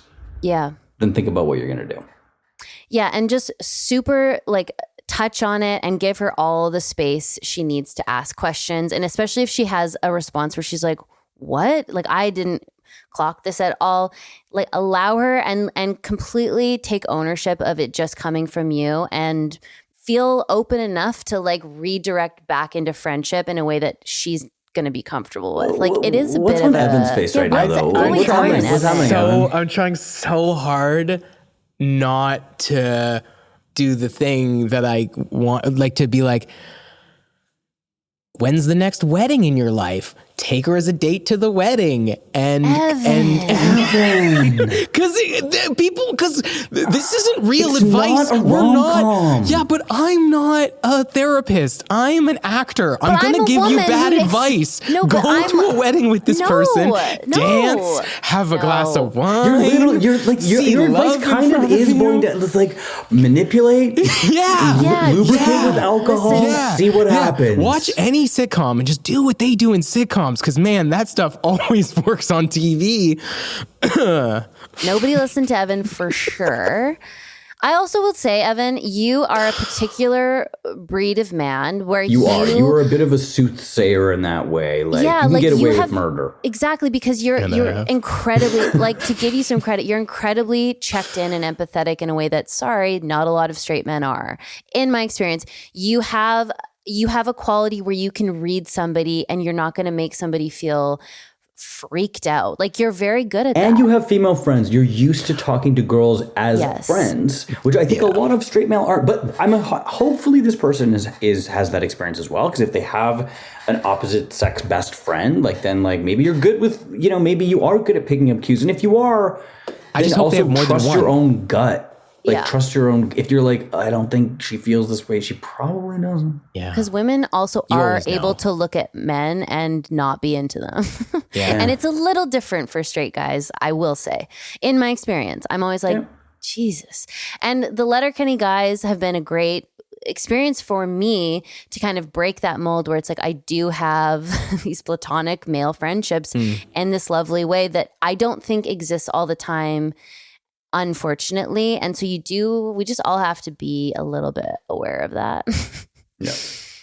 Yeah. Like, Tyler's horny for everyone, so you don't ever feel that energy directly at you. Yeah. I mean, and he's the most horny for Jacob Tierney. Let's just call a spade a spade. Horny. Just rage boners for me. The tension on that set was palpable. When will they kiss? When will they? Won't they? Are they kissing? Kiss. I just had a weird image, and I don't know why, but I remember you telling me you like to play this game with Emily where you're in a pool and you carry each other and one person's the baby and then you get to switch. And I just had an image of you holding Tyler when in you a say pool. Game. So this is the game. To be clear, just to make this doubly embarrassing, this is Emily Hampshire, star of Schitt's Creek, who is one of my best friends. Love you, girl. Yeah, we go on vacation together once in a while, and we play a game in the ocean called "Now I Am the Baby." And Okay, what you so do you said is, game again. in the water, there are no rules. Well, there's only one rule. What you do is you jump into the other person's arms and you make them hold you like this, and you go, "Now I am the baby," and you kind of say it in an Italian accent. Yeah.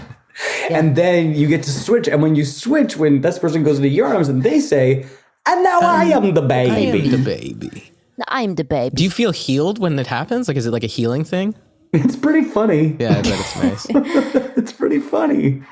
I think it's really intimate and sweet, and that's a great example of a Two people that have not try had sex. this. That's a great example of two people who are not fucking.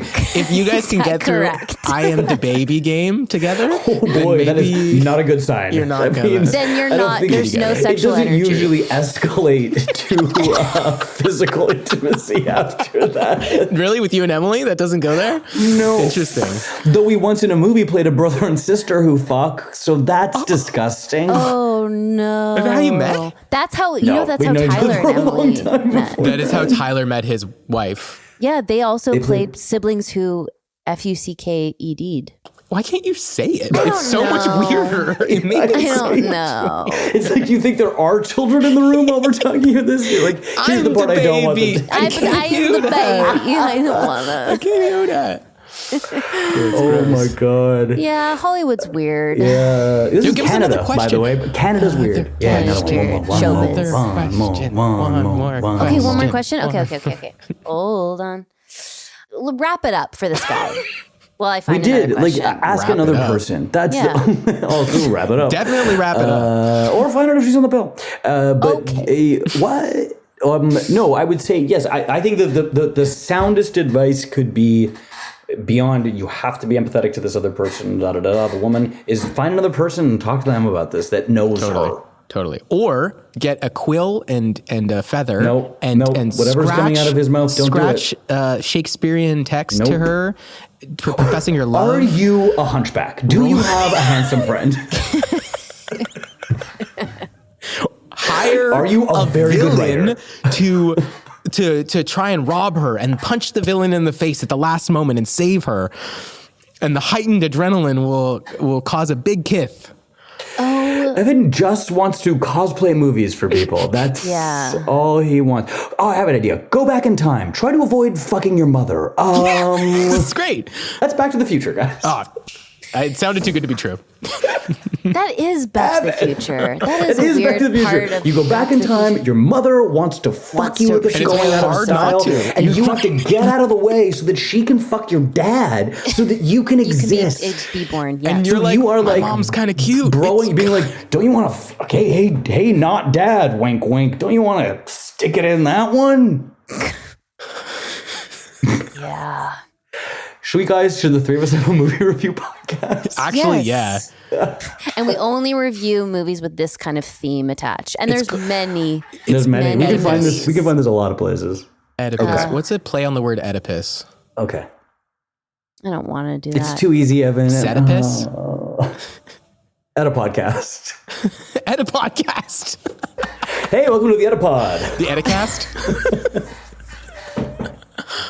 Seeing as it's the Christmas special episode of Spare Parts, we're actually going to do another question for you guys. Oh my. So this is exciting. So here we go. It better be a Christmas themed question. It's supposed to be a It's not. two-parter. It's not. Oh, boo. All right. Boo. Hello, Michelle and Evan. Big fan of the show. Jacob. And Jacob, of course, but he doesn't know that. He's going to be so thrilled.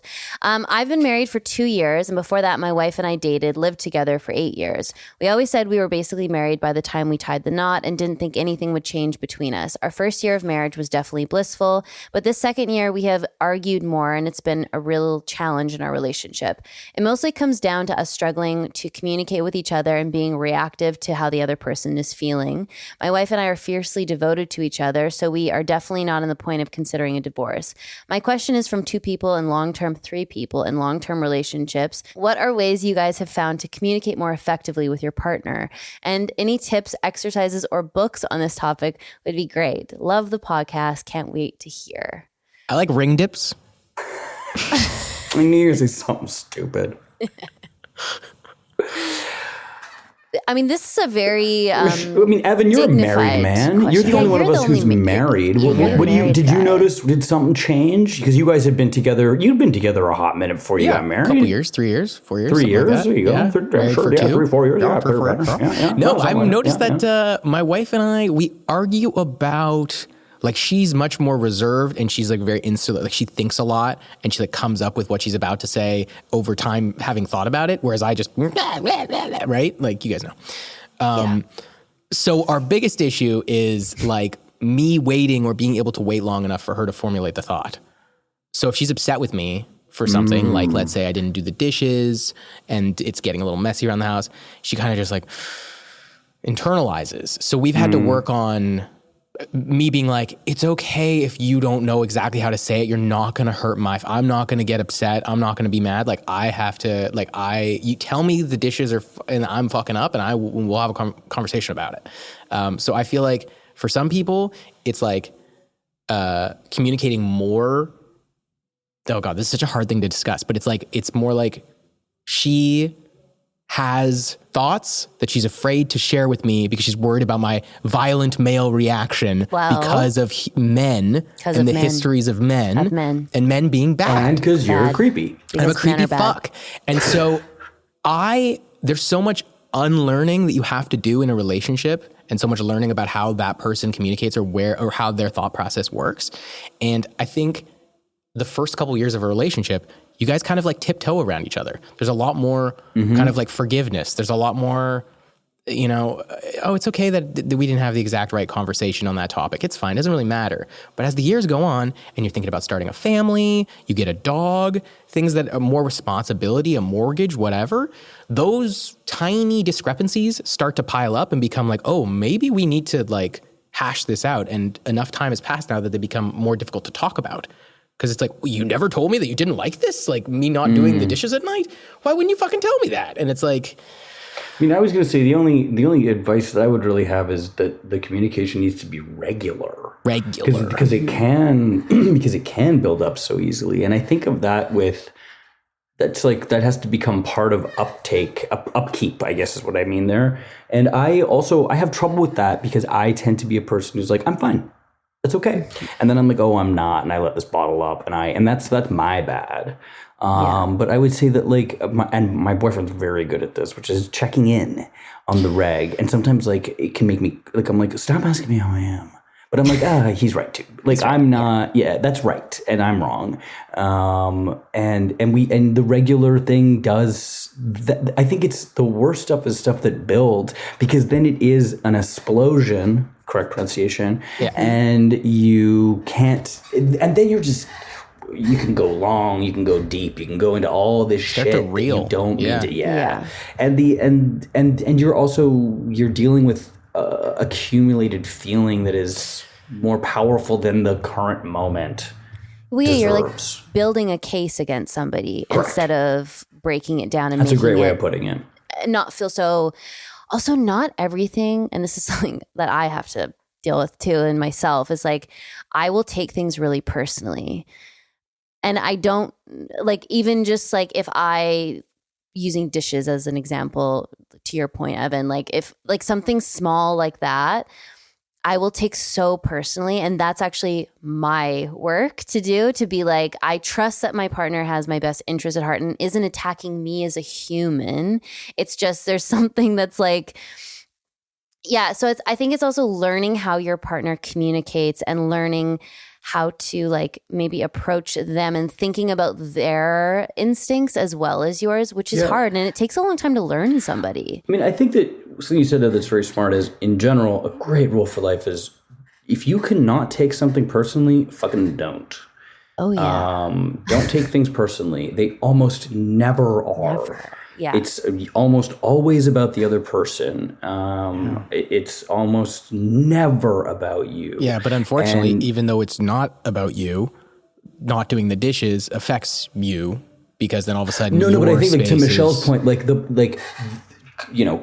Connor, I'm going to say his name. Connor not having done the dishes. I'm saying it right out loud. Yeah. Connor having done the dishes is not an attack on Michelle. Of course not. It's like that's Connor being like either forgetful or negligent in this moment. But it's not like to make that into a thing of like you did this because you think I'm going to do it or whatever the way that goes. Like that's actually not that. It is. Yeah. And if you have a it's hard not to though. Yeah. I think that agreed. But it's a thing you have to like. I think you have to learn a lot.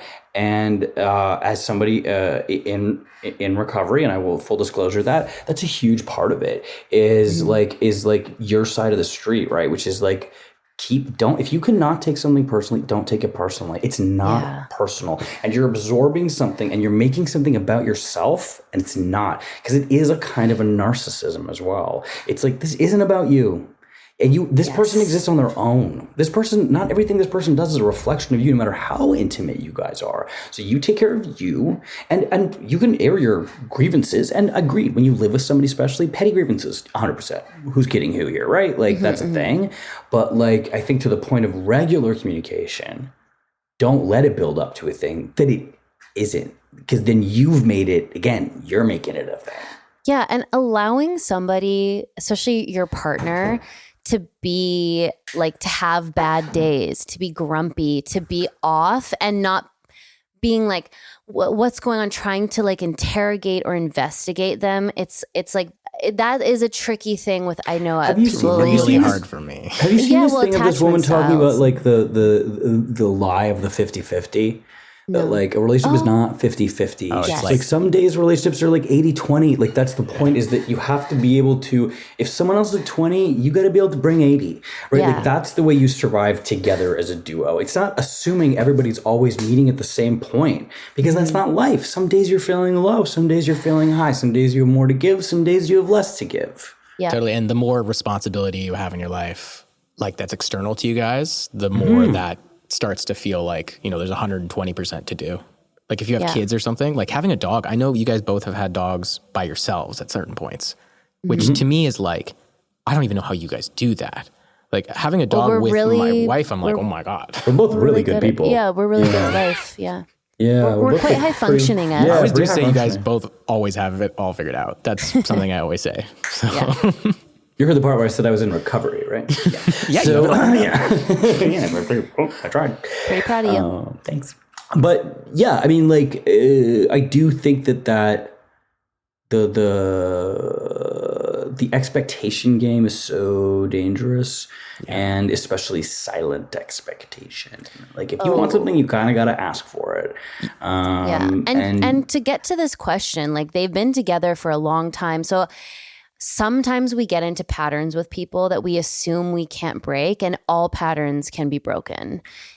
All of them. And so you can reapproach a relationship from a different perspective. Maybe you work with a counselor. Maybe you just bring it up. Counseling's not a terrible, like what? Like that can be thrown in there. That's, two of my closest friends were together for a very long time, and they started marriage counseling. And I remember talking to the woman in the couple about this, and she was like, we had 10 great years and then we had 2 shitty ones. And I was like, let's fix this. We're not throwing this away. We had 10 great years. We had 2 years where we just seemed to be at each other all the time. Right. But we're not flushing this down the toilet. So let's work on it and try to get back to it. And then they got back to it, and now they're great, good as gold, Amazing. And so like dealing with these problems as like taking this seriously, like, and dealing with it for real, not a terrible thing either. If you have the resources, if you have the ability to do some kind of counseling, I think counseling with a real person is better than a book. Like I'm a bit of a snoot about that, but I'm like, don't read a book. Like, I mean, who's reading? I mean? Come on, nerd. You're gonna read a book. You're gonna put a bookmark in it. You're gonna put it. Oh yeah, he's gonna go to the library. Watch a show and go talk to a person. Why don't you become a vegan? Maybe that'll fix it, nerd. Do some counseling. Yeah. But communication is like the hardest thing. And I think it always, for me, it took me a very long time to be able to speak up in relationships, because I was absolutely classic case of somebody who was like building up all these little things I didn't like and then numbing out and going, goodbye, I'm done. Yep. And that's insane. And that's so unfair. And I obviously the relationships weren't working in general, but like my growth internally with relationships, business relationships, friendships is being able to voice something in the moment, and ideally when you've taken a breath and you're not going to come at somebody and make it this big explosion. It's like Alana's probably pretty smart for taking a beat and kind of like, and you're lovely for not. She's definitely smarter than Evan. We've met her. Way smarter than me. No, that's the thing is like everyone has different stuff they need to work on. My thing is I have to work on shutting the fuck up. Like, right. Letting her get a Jacob and I going, No, like I remember one time we were driving back from like a wedding or something like that, and we were having a conversation, and I don't know if I like asked a question, and then she started answering it, and I was like, yeah, that's a great idea. And I was like, and then she was like, stop. I was like, what? She's like, I need to like say the thing, and we had to have a conversation about how sometimes I just can't fucking shut the fuck up. In a real way, like not in a mean way, not in a, like in a very real, like my brain moves differently than hers. Yeah. It's very quick and hers she's is very slow. She's stupid. She's very slow. No, she's just Speaking of go to the library, am I right? She's so thoughtful. She can't read. She can't read, illiterate. She can't read. She needs to like, she processes and she doesn't want to hurt anyone's feelings. So she has to like really formulate her thoughts. I have such faith in my own. I'm like, I'm never trying to hurt anyone's feelings, so I can just say whatever I want. Confidence of a white man. Exactly. Literally. Exactly. No, and it's brutal, and I'm reminded of it constantly. So I'm gonna get some Vyvanse and figure it out. No, but that is like, it's learning your partner and then learning the type of, because we're all mirrors to each other, right? So you really will, by being in a relationship, I always think it's like, being single is a lot easier, way easier, because you just get to like walk around your house going like, yeah, I'm like nailing it. I'm like pretty right all the time. Whereas when you're with a partner, you're just like, oh, I see myself and I'm not liking everything I see, and I have to now look at that. And You like being single, eh? I think being alone is easier for a lot of people. Yeah, I have a very different experience with singleness. It's me walking around being like, I am terrible. I'm eating French toast again for my third meal. I don't like being single. You know this. Obviously, but I know that a partner is good for me, as I think it is for a lot of people. Definitely to kind of becoming a better person. Yeah, because it forces you out of yourself. Yeah. Right. Again, it's the part of that is adjacent to the don't take things personally thing of like, part of the reason you don't take it personally is because not everything is about you. And one of the things, the most important muscles you can flex is that you have to work on is empathy and listening and, you know, and listening to another person and really listening to them. And I think that that's part of, you know, not to psychoanalyze Evan, because God, who would want to start? Yeah, but the talking too much can be like a kind of a panic and a way of just like not having to listen, right? So there's a thing of like, you can't listen if you're endlessly, no matter how smart and intuitive you are, because I do know that Evan is very smart and intuitive and very good with people. But I think that like shut up, Evan. The partnership thing, I think that there could be a thing where it's like, even if she is heard, I don't feel heard because you don't stop talking. Yeah. And then take the new lesson in. Like, and the thing is, Alana and I have worked a lot at stuff because, again, we've been married a couple years now. I know how she likes to live. Like, I understand more about how she likes to live than ever before. And even last night, we had a really, really long, interesting conversation about walking the dog, because she walks the dog a lot more than I do. And part of that is because she can never ask for help. And she's like, I don't want to ever feel like I'm asking you for help, though. Well, I think that's a very common thing of like, I want you to know that I want you to do this. Totally. Yes. And then I'll be like, I'm going to take the dog. And she's like, well, I'm already standing. Like, it's like, you know what I mean? Like, there's it's like, I can't help unless you let me help. But also it's not help. It's just me doing my part. Like the thing I'm supposed to do. Yeah, being a participant in this life. Yeah, it is an interesting domestic thing. I think all three of us live with our partners, basically. Do you guys officially live together, you and Connor? Yeah. Like, it's like that is an interesting balance of like, I don't want to have to ask you to do the thing. But that also means if we're dividing stuff, it's not all going to get done on my timeline.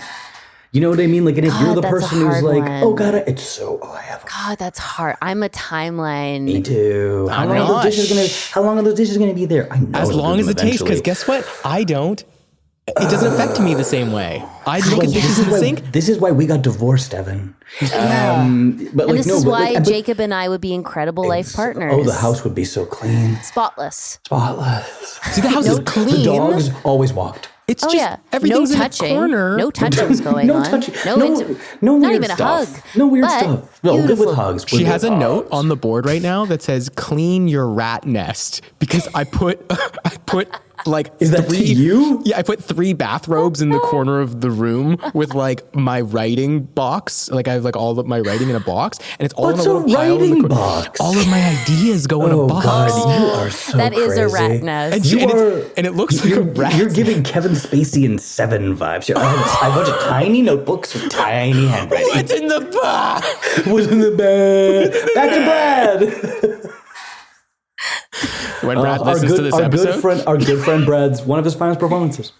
What's in the bag? What's in the bag? The bag. The way he points that gun.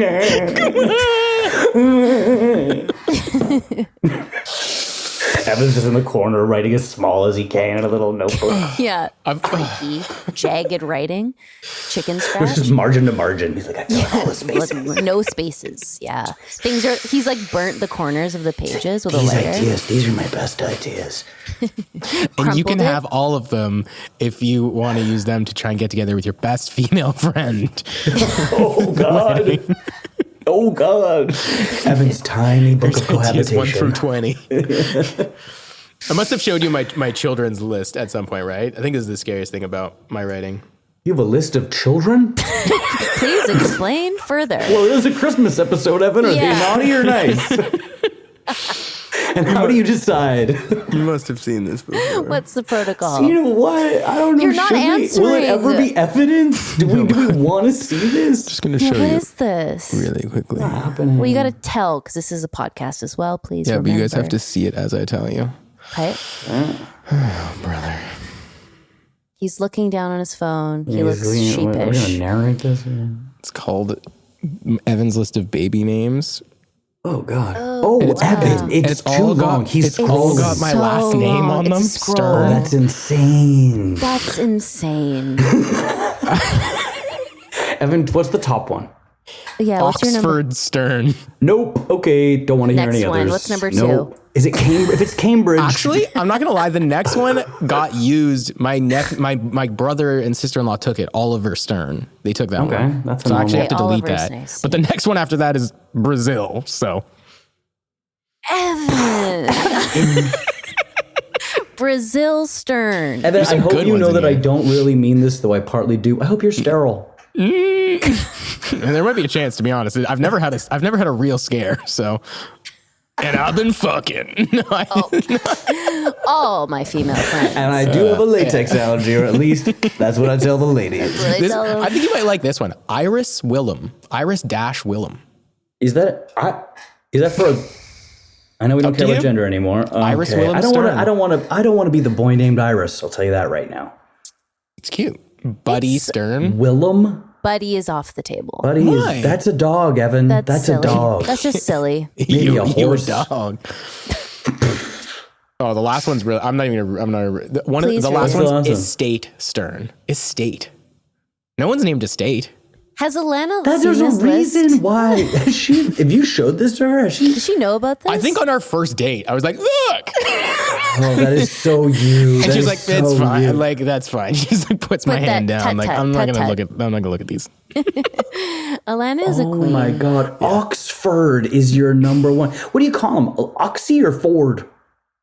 Honestly, What's it's his up nickname? It's up to them at some point, right? No, you give people nicknames. People don't give themselves. We have a rule about this. People don't give themselves nicknames. I know. Yeah. I can't get no. That becomes a loser. You can't. You're like, can't I want name people to start yourself. calling me Ford. You can't do that. You can't do that. What have you Yeah. been wanting to be called this whole time, Jacob? I'd love to start calling you your wanted nickname. Yeah, what's your I chosen never nickname? had a nickname I wanted. I was always a Jacob, and then I got called JT a lot on set. I get called JT a lot. Do you like Michelle's nickname for you, Jacob?